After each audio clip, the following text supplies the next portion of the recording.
YouTube, welcome back to a brand new Pokemon Unite video here on the Needles for the Win channel. And as you can see on your screen right in front of you, we are going to be doing an item tier list for Pokemon Unite. As you can see, the tiers are as follows: best choices, good options, niche or situational, suboptimal, or troll level. Those are just sort of titles I've given them because what I've done, I actually put my own sort of twist on this tier list and went and did a bit of research. And by a bit of research, I mean about an hour or two of research. But let me explain. Before I do explain, go ahead and make sure to drop a subscription down below. We had just hit 200 subscribers, hot on our way to 300. I appreciate and love every single one of you guys.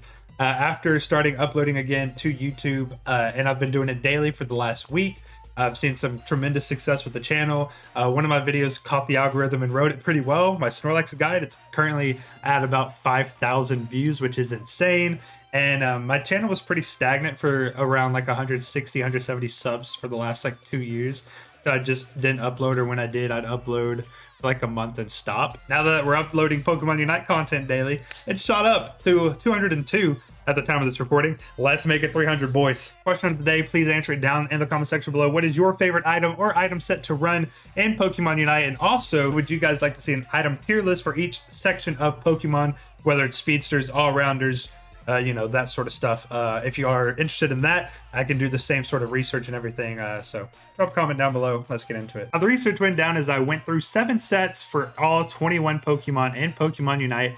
I went through the 2 recommended sets from Unite database. I went through the top 2 recommended from PokemonUnite.gg, where people can upload their own builds and they can get upvoted like a Reddit post. And then a fun fact, if you guys knew it or not, when you're building your item sets for your Pokemon in Pokemon Unite, you can actually look at what the top 3 players of that Pokemon are currently using. So I took those builds as well. Basically, what I did out of those 147 total builds, I counted how many times each item was used and basically ranked them percentage-wise based on how many builds they appeared in. So basically, out of the 147, say something popped up 74 times, that would be 50%, and it would go at the very top in the best choices category. Nothing scored quite that high, which is why that sort of S tier is only 35% plus. But as you'll see when we do get into it, only 2 items fall into that category. Let me know what items you think are going to be at the very top and at the very bottom of the tier list, and let's go ahead and hop right into it. First item up is the Aeos Cookie. This scored a total of 2 out of 147, giving it a 1.3%, making it a troll level item. I can definitely see this, but I also see why it popped up in 2 builds, even though it's not that many. Anytime you score, you get a permanent HP increase. So if you're going for like a hyper scoring defender build, something like a Crustle, Slowbro, or Snorlax, this item could be pretty cool. But HP isn't really as useful as, say, your defense and special defense, in my opinion. So that's probably why it got such a low rating. Next up, we have Assault Vest, appearing in 28 of the 147 builds, making it 19%. So it is going in the niche / situational category. And if you're wondering why I'm looking over here, I have all my stats over here. I don't want to bore you guys with the numbers, but if you guys are interested, just let me know in the comment section below, and I'll, you know, make the numbers available. Like, I'll probably put them on like a spreadsheet or a paste bin and like just drop it in the description if you guys really want to see them. But numbers for the most part are pretty boring. I like numbers, but most people don't. So yeah, a special attack barrier when you're out of combat is pretty good, especially considering how most of the top sort of Pokemon in the game are special attackers, especially Gengar. So this is a very, very good item. Next up, coming in 8 out of the 147 builds with a score of 5.4% is the attack weight, making it suboptimal. This is another one of those items that scale with scoring, increasing your attack for the rest of the match. It caps at 6 stacks, and at level 20 it gives you 12 attack per stack. So if you score 6 times, that's 72 bonus attack, which could come in handy. I'm not exactly sure how attack calculations are in the game. I've messed with it before, pretty confusing, but yeah. 5.4%, it's pretty low, but you know, people use it. Next up, we have Buddy Barrier. This is in the top 5 items, coming in 41 of the 147 builds, which is 27.8%, dropping it in the good options category. It's very hard to go wrong with Buddy Barrier. Not only do supports and defenders use it, but when I was going through the builds, I noticed other Pokemon using it as well, because not only does it give your ally that's of lowest health around you a shield when you Unite move, it gives you one as well. and it scales based on your HP, so that's why you mainly see it on defenders like Crustle, Snorlax, and Slowbro. But yeah, 40% of your HP at level 20 as a shield for both you and your lowest HP ally. This item is actually insane. Highly recommend it if you're not using it right now. Next up, Energy Amplifier. This one actually kind of surprised me just because I feel like this item is really good. It only appeared in 15 out of the 147 builds I went through, maybe giving it a 10.2%, and it's actually tied with another item. So I'm going to be putting it right here because it is above the attack weight. I just don't understand why it's so low. After using a Unite move at level 20, you get a 21% damage increase.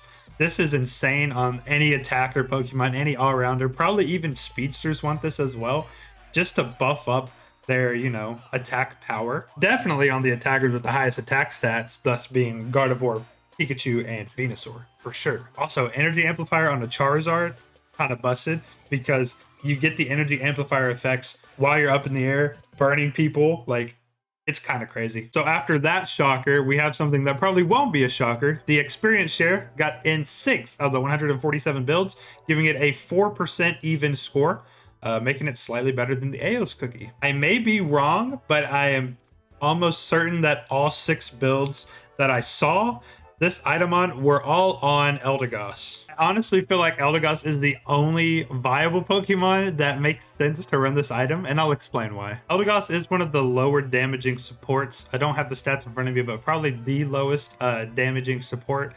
So you don't ever want to really last hit any Pokemon in battle or wild Pokemon while laning with Eldegoss, especially while you're running this item. It only turns on when you're the lowest level Pokemon on the team, and that's why I feel like you should never be trying to last hit anything.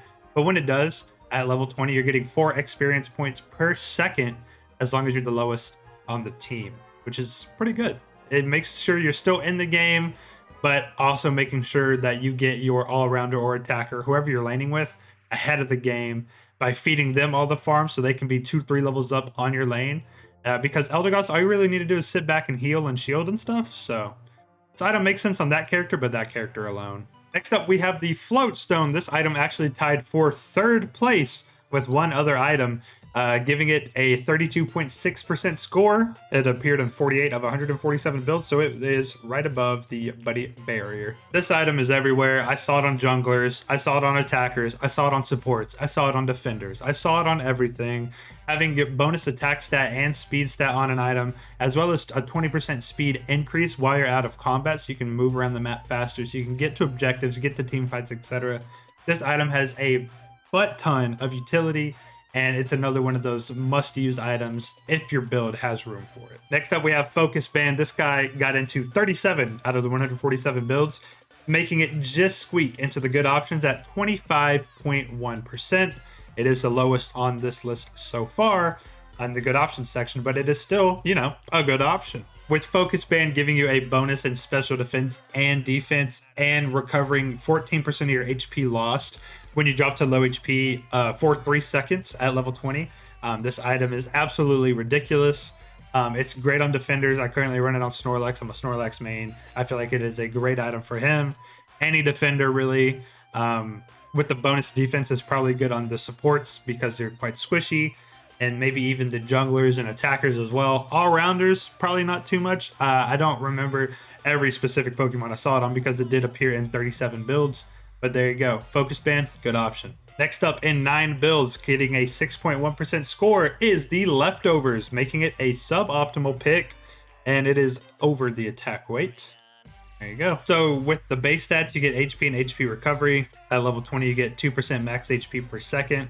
And you heal while you're out of combat. And they actually give you a clarification of what out of combat is on the item, which is 8 seconds. So as long as you're out of combat, so not fighting another champion for 8 seconds, at level 20, you're getting 2 max percent or max HP percent per second. I mean, yeah, it's there, isn't it? I mean, it's a decent item. Obviously, it's the item that everyone gets at the very beginning. It's a good starter item, but once you actually unlock other items, not really much point in this item. Next up, we have Muscle Band, and can we get a round of applause for Muscle Band? This is the king of all items, coming in 69.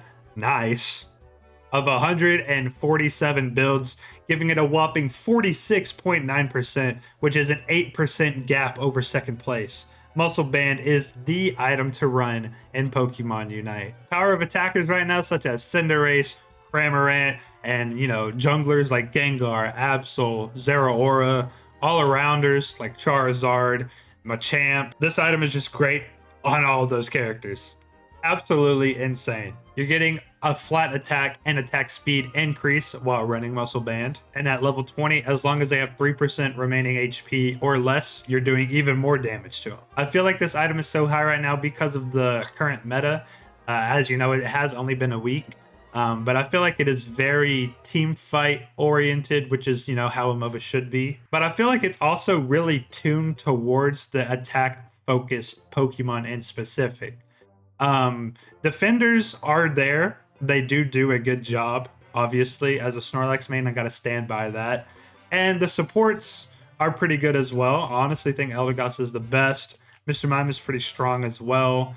But when it comes to playmaking potential in terms of raw damage, I feel like it's slightly overtuned on the all-rounders, attackers, and junglers, which is why I feel this item is the king right now. Next up, we have Rocky Helmet. This only got into 13 out of 147 builds, giving it an 8.8%, putting it right above Leftovers. I personally think this item is better than Suboptimal. I run it on Snorlax. You get a flat HP and defense increase, which is really nice. Also, after you're dealt enough damage, you deal percent damage based on your max HP to nearby opponents, and at level 20, that is 5% max HP. I feel like this item would be better if I knew what enough damage is, but I feel like it procs pretty often. Again, I don't ever look for it, which might be why it's so low. Maybe people are more observant than I am, and I just run Rocky Helmet because I believe it's doing a lot for me.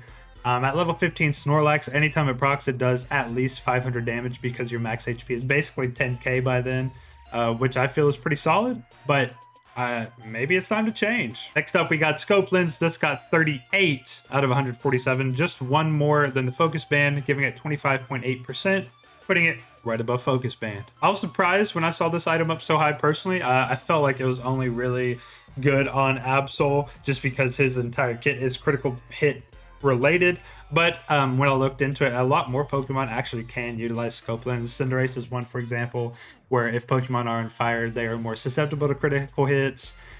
Just attackers and like speedsters in general really love this item because if you crit, you do more damage. The more damage you do, the faster the opposing Pokemon die, and that's exactly what you want to do. You want to kill them dead fast, so it makes sense why it's up here. Next up, we have Spore Shield coming in 7 out of 147 builds, making it 4.7%, which is right above the experience share, but not enough to pop it out of the troll level. Basically, what this item does is gives you a shield when you attempt to score. At level 20, it's 10% of your max HP, and it also gives you a buff with base HP as well.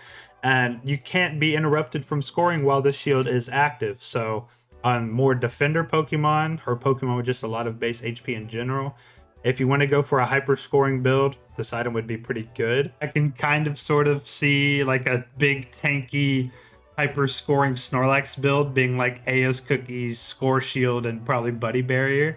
That build actually kind of sounds pretty funny because the overshield you'll get when you attempt to score is going to be ridiculous. If you ever want me to try that build, let me know down in the comment section below because fuck it, I'll do it. Next up, we have Shell Bell, the only other item in the best choices category. This got second place, 57 out of 147 total builds, 38.7%, making it the second best item in the game. I can definitely see why, even though it gives special attack, it also gives cooldown reduction. And I see this item run on Pokemon that aren't even special attackers because the passive on it is really, really good. At level 20, you're gaining a base 75 HP anytime you land an ability, and that goes up even more based on your special attack. So it's a very good item. Definitely a menace whenever you run into Gengar with it. Yeah. Easy number 2 for sure. Easy. Next up, we have the special attack specs. This got tied for 9th place with the energy amplifier at 10.2%, showing up in 15 builds. So it's right there next to it. Another goal scaling item. Anytime you score a goal, you get special attack, and it's the same amount as attack weight if you're at max level, and you scale it 6 times, you're getting 72 special attack. So I can definitely see why all the goal scaling specific items are down in the bottom 2 tiers. The game doesn't really seem to be too goal oriented, especially with the power of Zapdos. Zapdos basically makes the first 8 minutes of the game pointless unless you have a tremendous lead and you're just snowballing. You could have a 400-point lead, the enemy team takes Zapdos, and you could still lose. Zapdos is honestly super broken, and until that sort of aspect of the game is tuned down or something, I feel like these items will always be down here because scoring does not really matter. And it's kind of sad because they're really fun items and I kind of want to build around them, especially the Score Shield Aeos Cookie combo. But until we see something with Zapdos, these items are going to suck. Last but not least, we have Wise Glasses, the item that tied with the Float Stone, coming in 48 of the 147 builds, which is 32.6%. This item, I mean, it's as easy as it gets. It gives you a flat special attack buff, and then its passive gives you a further increased special attack damage at level 20. You know, an extra 7% special attack. It's just pure damage on an item, which is why I feel like it's right here. It's, you know, basically the special version of the muscle band. So definitely a really good item. And that's it for the item tier list after 1 week of Pokemon Unite's global launch. How did your favorite item or item set do? Let me know down in the comment section below. Also, let me know, are you guys going to be interested in making any sort of changes to your current build now that you have this sort of idea of what most people are using, especially since we have builds from the community involved in this. We have Unite database builds, which I'm not sure where they get those from. I think they're just like optimal builds, as well as top player builds, all accumulated into one. So it's a pretty good amalgamation of where everyone's sitting right now. So let me know, are you interested in changing your build? Also, let me know, should I do an attacker specific item guide, you know, speedster, defender, support, all that sort of stuff? I'll do that as well. And if you want me to get as in depth as I did with this one, going into the numbers, the raw percentage data, I'll do it because I have a lot of fun doing it. I like playing with numbers. I'm a nerd. Whatever, bro. Whatever, bro. Anyway, this has been your boy Neeble's Muscle Band for the win. And until tomorrow, I'll see you guys later. Peace.